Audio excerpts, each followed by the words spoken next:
ఉన్నాడు దాన్ని మీరు పలకాల. సో నిర్గమకాండము 15-16 చదువుకుందాం. ఓకే, 13-49 కాబట్టి 15-16 మనము చదువుకుందాం. చదవండి. అప్పుడు మోషే ఇజ్రాయేలులను యెహోవాను గూర్చి కీర్తన యెహోవాను గూర్చి గానము చేసెను. ఆయన మిగుల అతిశయించి జయించెను. గుర్రమును దాని రౌతును ఆయన సముద్రమును నా యాప్ లో సగం కట్ అయిపోయింది.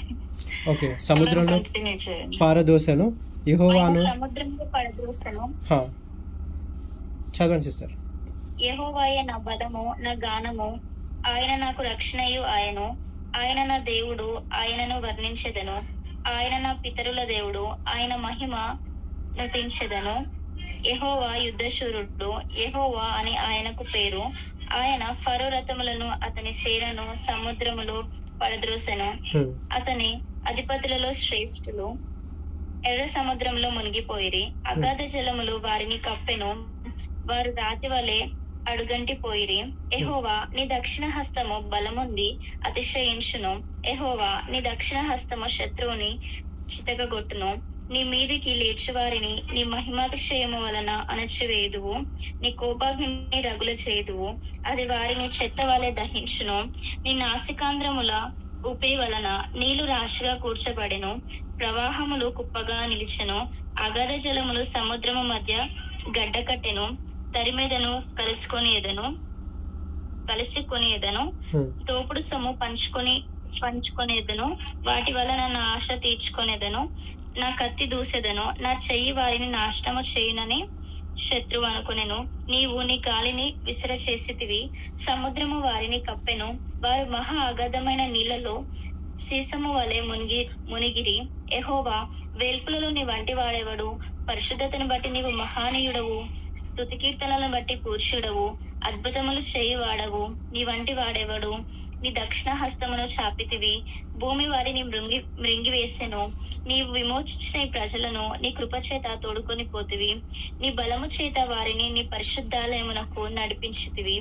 జనములు విని దిగులు పడును. ఫిలిష్తియా నివాసులకు వేదన కలుగును. ఏదోము నాయకులు కలవరపడుదురు. మోయాబు బలిష్ఠులకు వణుకు పుట్టును. కానాను నివాసులందరూ దిగులొంది కరిగిపోవుదురు. ఈ మాట అండర్లైన్ చేసుకోండి. ఒక నిమిషం సిస్టర్, ఈ మాట అండర్లైన్ చేసుకోండి అందరూ. ఎదోము నాయకులు కలవరపడుదురు. మోయాబు బలిష్ఠులకు వణుకు పుట్టును. సో బలవంతుడు కూడా భయపడతాడంట దేవుడికి ఇచ్చిన అధికారాన్ని బట్టి. Hallelujah. So God has given you power. Even strong man also get fear because you are far above. అంతా చెప్పండి, I'm far above from all the powers. అందరు టైప్ చేయండి, I'm far above from all the powers. Type చేయండి అందరు, far above from all the powers. Everybody type in the chat.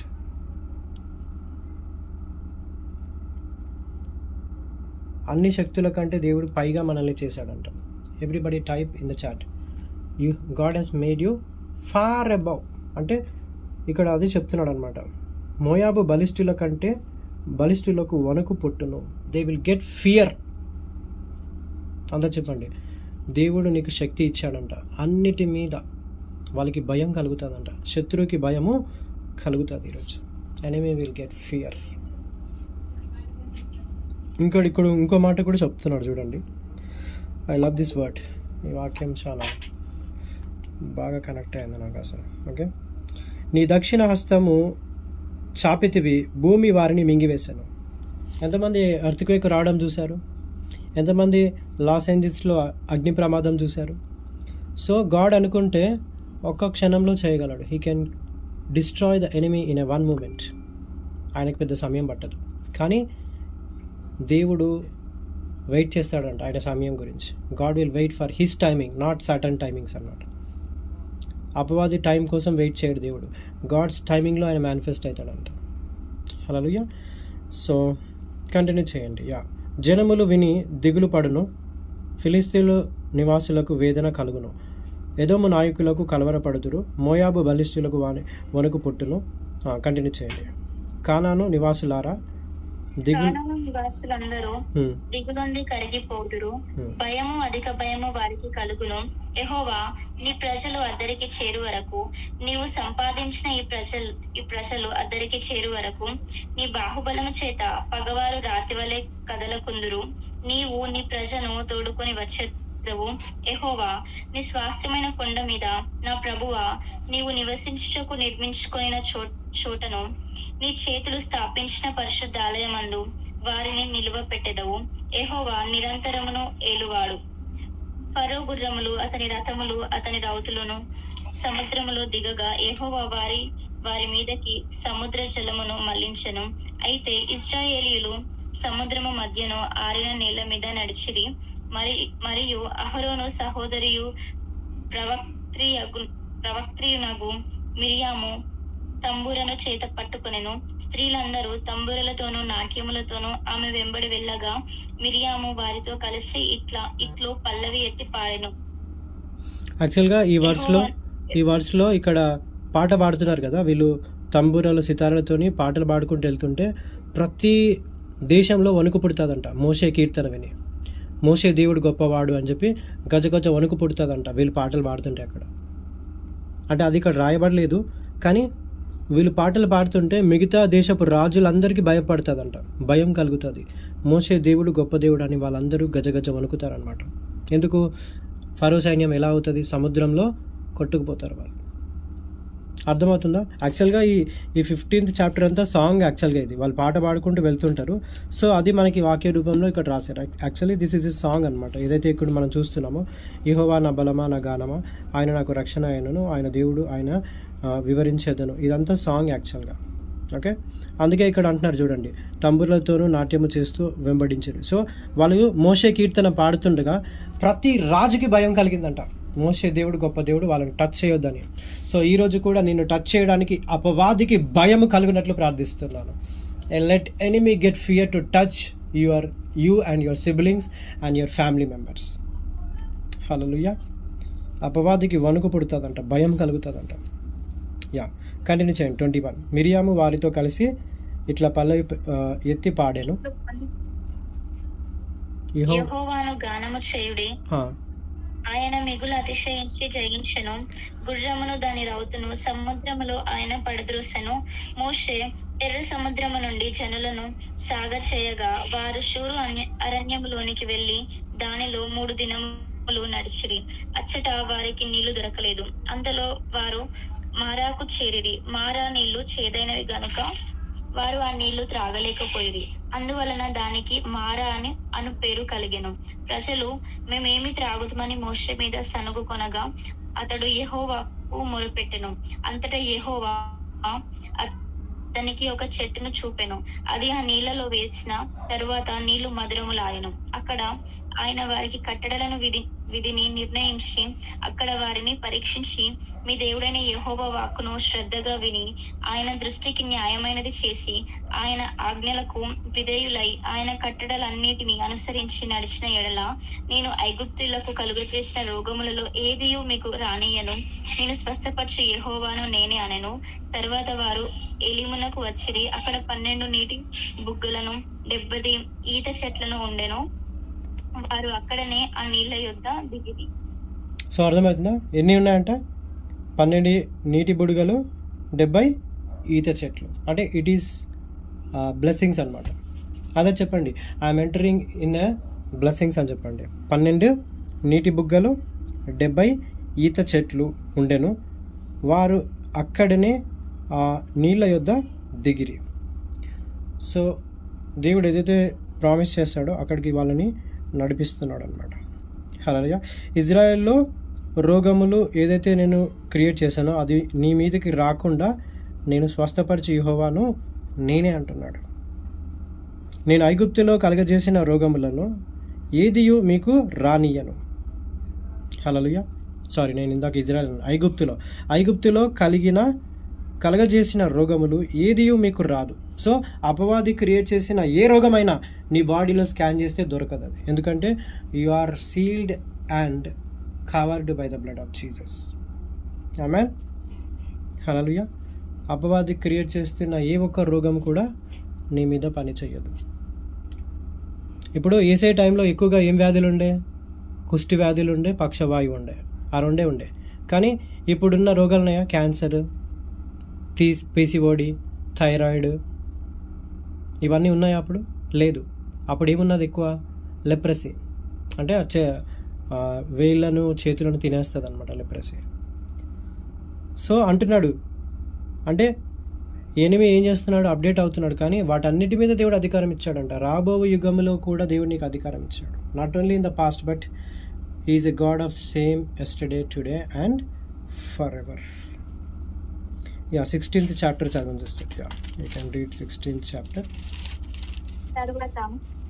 తరువాత ఇశ్రాయేలీయుల సమాజం అంతయును ఏలీము నుండి ప్రయాణమైపోయి వారు ఐగుప్తు దేశములో నుండి బయలుదేరిన 2వ నెల 15వ దినమున ఏలీమునకును సీనాయికిని మధ్యనున్న సీను అరణ్యమునకు వచ్చిరి. ఆ అరణ్యములో ఇశ్రాయేలీయులు సమాజమంతయు మోషే అహరోనుల మీద సనిగెను. ఇశ్రాయేలీయులు, మేము మాంసము వండుకొను కుండల యొద్ద కూర్చుండి తృప్తిగా ఆహారము తినున్నప్పుడు యెహోవా చేతి వలన ఎలా చావకపోతుమి? ఈ సర్వ సమాజమును ఆకలి చేత చంపుటకు ఈ అరణ్యములోనికి మమ్మను అక్కడి నుండి తోడుకొని వచ్చితిరని వారితో అనగా, యెహోవా మోషేను చూచి, ఇదిగో నేను ఆకాశము నుండి మీ కొరకు ఆహారమును కురిపించదును.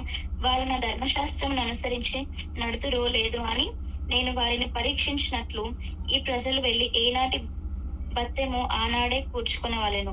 మరియు 6వ దినమున వారు తెచ్చుకొనిన దానిని సిద్ధపరచుకొనవలెను. వారు దినదినమున కూర్చుకొను దానికంటే అది 2 ఉండవలెనెను.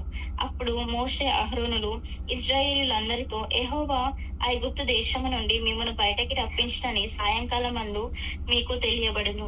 యెహోవా మీద మీరు సనిగిన సనుగులను ఆయన వినుచున్నాడు. ఉదయమున మీరు యెహోవా మహిమను చూచెదరు. మేము ఏపాటి వారము, మా మీద సనుగనేలా అనిరి.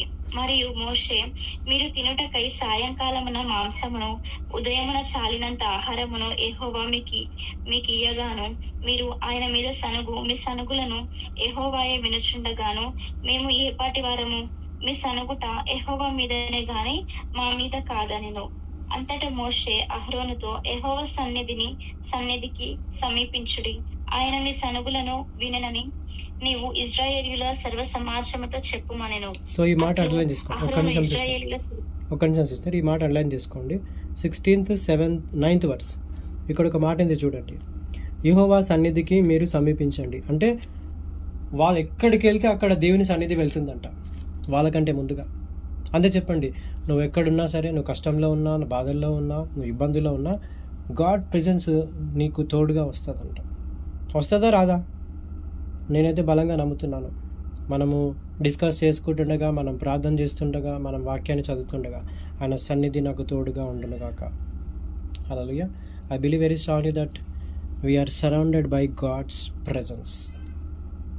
ఓకే, ఈ మాట అండర్లైన్ చేసుకోండి. 16:9, యెహోవా సన్నిధికి మీరు సమీపించండి, ఆయన మీ సనుగులను వినెను, నీవు ఇశ్రాయేలులకు సర్వ సమాజమునకు చెప్పుచున్నాను. అట్లా అహరోను ఇశ్రాయేలులకు సర్వ సమాజముతో మాట్లాడుచుండగా వారు అరణ్యం వైపు చూచిరి. అప్పుడు యెహోవా మహిమ ఒక మేఘము వలె వారిని కనపడెను. సో మహిమ ఎలా వచ్చిందంట? క్లౌడ్. అందరు చెప్పండి, the presence will come like a cloud thickness. ఒక మేఘము వలె మీరు ప్రతిరోజు ఎప్పుడు వర్షిప్ చేసినా, ఎప్పుడు మోకరించినా ఆయన సన్నిధి మీ రూమ్లో వచ్చును కాక. క్లౌడ్ లాగా వస్తుందంట, ఒక మబ్బులాగా. హల్లెలూయా. ఈ మాటలు అంటే నాకు చాలా ఇష్టం. ఆయన మహిమ ఎలా వచ్చిందంట? ఒక మేఘము వలె. చదవండి 11th వర్స్. అప్పుడు యెహోవా మోషేతో ఇట్లా, నేను చదవండి, నేను ఇశ్రాయేలీయుల సనుగులను వింటిని. నీవు సాయంకాలమున మీరు మాంసము తిందురు, ఉదయమున ఆహారము చేత తృప్తి పొందుదురు. అప్పుడు మీ దేవుడనైన యెహోవాను నేనే అని మీరు తెలుసుకొందురని వారితో చెప్పుమనెను. కాగా సాయంకాలమున పూరేడులు వచ్చి వారి పాలెమును కప్పెను. ఉదయమున మంచు వారి పాలెము చుట్టూ పడి ఉండెను. పడిన ఆ మంచు ఇరిగిపోయిన తర్వాత నూగు మంచు వలె సన్నని కణములు అరణ్యపు భూమి మీద కనబడెను. ఇశ్రాయేలీయులు దాన్ని చూచినప్పుడు అది ఏమైనది తెలియక ఇదేమి అని ఒకరితో ఒకరు చెప్పుకునేది. మోషే, ఇది తినుటకు యెహోవా మీకు ఇచ్చిన ఆహారము. యెహోవా ఆజ్ఞాపించినదేమనగా, ప్రతి వాడును తన వారి భోజనమునకు ప్రతి వాడు తన కుటుంబములోనికి తలకు ఒక్కొక్క ఓమెరు చొప్పున దాన్ని కూర్చుకొనవలెను. ఒక్కొక్కడు తన గుడారములో ఉన్న వారి కొరకు కూర్చుకొనవలెననెను. ఇశ్రాయేలీయులు అట్లు చేయగా కొందరు హెచ్చుగాను కొందరు తక్కువగాను కూర్చుకొనిరి. వారు ఒమెరుతో కొలచినప్పుడు హెచ్చుగా కూర్చుకొనిన వానికి ఎక్కువగా మిగులలేదు, తక్కువగా కూర్చుకునే వానికి తక్కువ కాలేదు. వారు తమ తమ ఇంటి వారి భోజనమునకు సరిగా కూర్చుకొని ఉండిరి. మరియు మోషే దీనిలో ఏమీ ఉదయం వరకు ఎవరును మిగుల్చుకొనకూడదని వారితో చెప్పెను. అయితే వారు మోషే మాట వినక కొందరు ఉదయం వరకు దానిలో కొంచెము మిగుల్చుకొనగా అది పురుగు పట్టి కంపు కొట్టెను. మోషే వారి మీద కోపపడగా వారు అనుదినం ఉదయమున ఒక్కొక్కడు తన ఇంటి వారి భోజనమునకు తగినట్టుగా కూర్చుకొనిరి. ఎండవేడిమికి అది కరిగెను. 6వ దినమున వారు ఒక్కొక్కనికి 2 ఓమరుల చొప్పున 2 ఆహారము కూర్చుకొనినప్పుడు సమాజం యొక్క అధికారులందరూ వచ్చి అది మోషేకు తెలిపిరి. అందుకతడు, యెహోవా చెప్పిన మాట ఇది, రేపు విశ్రాంతి దినము, అది యెహోవాకు పరిశుద్ధమైన విశ్రాంతి దినము. మీరు కాల్చుకొనవలసినది కాల్చుకొనుడి, మీరు వండుకొనవలసినది వండుకొనుడి. ఉదయం వరకు మిగిలినదంతయు మీ కొరకు ఉంచుకొనుడని వారితో చెప్పెను. మోషే ఆజ్ఞాపించినట్లు వారు ఉదయం వరకు దానిని ఉంచుకొనిరి. అది కంపు కొట్టలేదు, దానికి పురుగు పట్టలేదు. మోషే, నేడు దాని తినుడి, నేటి దినము యెహోవాకు విశ్రాంతి దినము, నేడు అది బయట దొరకదు. 6 దినములు దాన్ని కూర్చుకొనవలెను. విశ్రాంతి దినమున అనగా 7వ దినమున అది దొరకదనెను. అట్లు జరిగెను. ప్రజలలో కొందరు 7వ దినమున దాన్ని కూర్చుకొన వెళ్ళగా వారికేమీ దొరకకపోయెను. అందుకు యెహోవా మోషేతో ఇట్లనెను, మీరు ఎన్నాళ్ళ వరకు నా ఆజ్ఞలను నా ధర్మశాస్త్రంను అనుసరించి నడవనొల్లరు?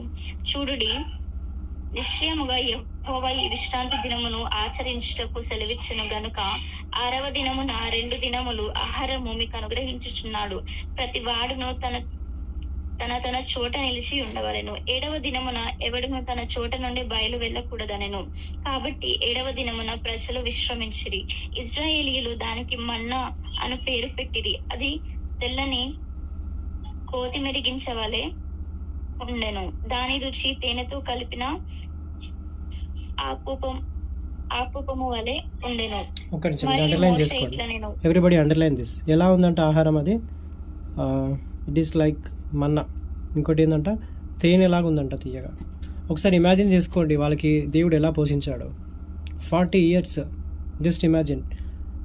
అక్కడ గ్యాస్ లేదు, కట్టెలు లేవు, మంటలు లేవు, కానీ అద్భుత రీతిగా పొద్దున మధ్యాహ్నం ఫుడ్ వస్తుందంట వాళ్ళకి, సూపర్ న్యాచురల్గా. If God can feed you super naturally 6 lakhs people, 6 లక్షల మందిని తను తన హస్తముతో తన సన్నిధితో పోషించగలిగితే మనల్ని పోషిస్తాడా లేదా? చెప్పండి. If God can feed 6 lakhs people at one time, he can feed you super naturally. అర్థమవుతుందా?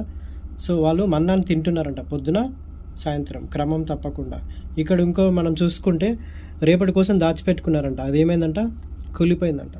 అతి తెలివి ఎక్కువ కదా, వాళ్ళు ఏం చేస్తున్నారు, దాపెట్టుకుంటున్నారంట. దాపెట్టుకుంటుంటే అది పాడైపోతుందంట. They are storing for tomorrow. So ఏ రోజు మన్నా ఆ రోజే తినాలి మనం. ఈరోజు ఆత్మీయంగా బలపడ్డాం కదా, రేపు అవసరం లేదు కాదు, రేపు కూడా బలపడాలి, ఎల్లుండి బలపడాలి, ఎవ్రీ డే. అంత చెప్పండి, స్పిరిచువల్ జిమ్ అనేది ప్రతిరోజు చేయాలి, not for only one day. Okay, so continue చేయండి సిస్టర్. ఇంకా కొద్దిగా ఉంది, మనం ముగించుకొని ప్రేయర్ చేసుకుందాం. Will do prayer.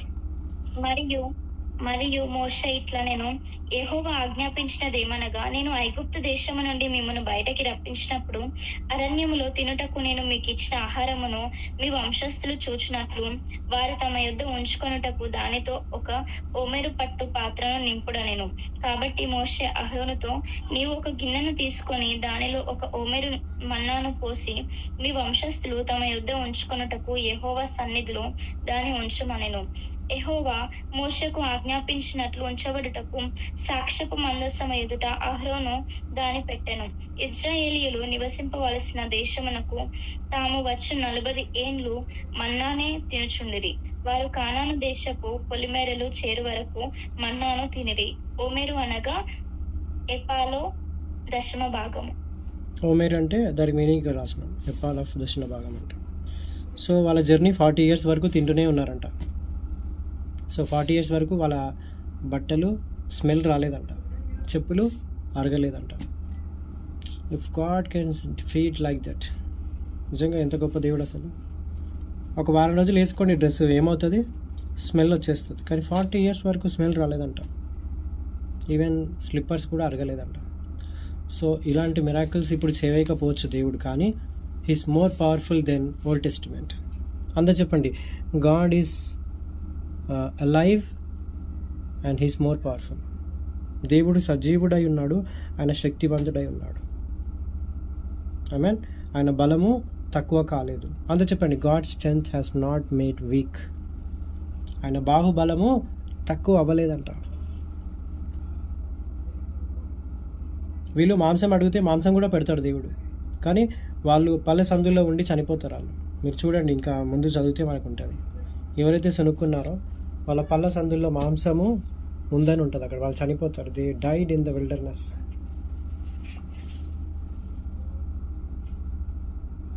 యెహోవా బలము తక్కువ అయినా మీరు ఆహారముతో ఫీడ్ చేస్తాడు వాళ్ళని, అయినా సరే వాళ్ళు సనుగుతారు అన్నమాట. ఎవరైతే మర్మరింగ్ చేస్తారో, ఎవరైతే కంప్లైంట్ చేస్తారో అక్కడే వాళ్ళు ముగించబడతారు అన్నమాట. Okay, so I hope everybody are blessed today. So ఎవరికైనా ప్రేయర్ రిక్వెస్ట్ ఉందా? Anybody have any prayer request or anybody have any testimony? సాక్ష్యం చెప్తారు ఎవరైనా? ఎంతమంది ప్రార్థన చేస్తున్నారు సంఘాల గురించి, సంఘ కాపర్ల గురించి ప్రార్థన చేస్తున్నారు?